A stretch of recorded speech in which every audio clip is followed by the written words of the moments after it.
जानिए अपनी जन्मपत्री से अपनी शिक्षा के बारे में। देखिए, किसी भी व्यक्ति की जन्मपत्री में अगर चंद्रमा ग्रह यहाँ पे पहले भाव में यानी लगन में चंद्रमा ग्रह बैठ जाता है तो ऐसा व्यक्ति शिक्षा प्राप्त करता है और शिक्षा से उसे लाभ भी मिलता है। अब देखिए, दूसरे भाव में किसी भी व्यक्ति की जन्मपत्री में अगर दूसरे भाव में चंद्रमा ग्रह बैठ जाता है तो ऐसा व्यक्ति शिक्षा प्राप्त करता है, चाहे उसके पिता की स्थिति कमजोर हो, आर्थिक स्थिति पिता की कमजोर है तो भी वो शिक्षा प्राप्त कर ही लेता है।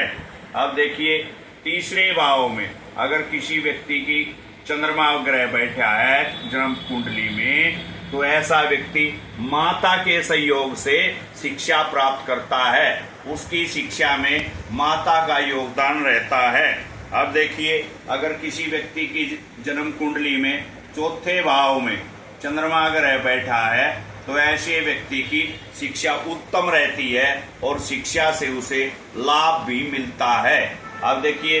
पांचवें भाव में अगर चंद्रमा ग्रह बैठ जाता है किसी भी व्यक्ति की जन्म कुंडली में तो ऐसा व्यक्ति शिक्षा प्राप्त करता है। शिक्षा में उसके रुकावट आएगी लेकिन रुकावट दूर करके भी वो शिक्षा प्राप्त कर ही लेता है।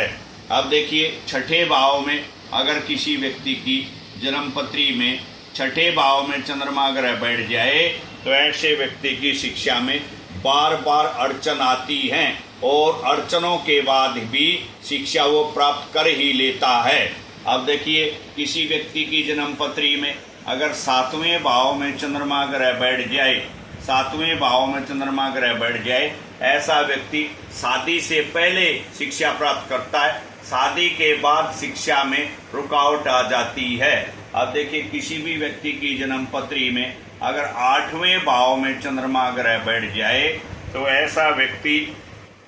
माँ की प्यार की कमी रह जाती है। अगर उसकी शिक्षा में कहीं कमी है तो उसके माँ का योगदान रहता है, माँ के प्यार के बगैर शिक्षा बीच में ही छूट जाती है। अब देखिए, अगर किसी व्यक्ति की जन्म कुंडली में अगर नौवें भाव में चंद्रमा ग्रह बैठ जाए तो ऐसे व्यक्ति की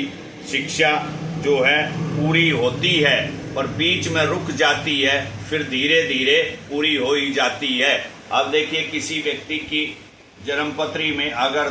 10वें भाव में चंद्रमा ग्रह बैठ जाए तो ऐसा व्यक्ति शिक्षा छोड़ देता है और अपने पिता के कारोबार में लग जाता है। अब देखिए, किसी भी व्यक्ति की जन्मपत्री में अगर 11वें भाव में चंद्रमा ग्रह बैठ जाए तो ऐसा व्यक्ति शिक्षा तो पूरा कर लेगा लेकिन रुकावट बार बार आती रहेंगी और शिक्षा में रुकावट बन ही जाती है। अब देखिए, किसी भी व्यक्ति की जन्मपत्री में अगर चंद्रमा ग्रह 12वें भाव में बैठ जाए तो ऐसा व्यक्ति जो है घर से बाहर, पिता के घर से दूर शिक्षा प्राप्त करता है, विदेश में चला जाता है या घर से दूर जाकर शिक्षा प्राप्त करता है। तो देखिए, आप भी जानिए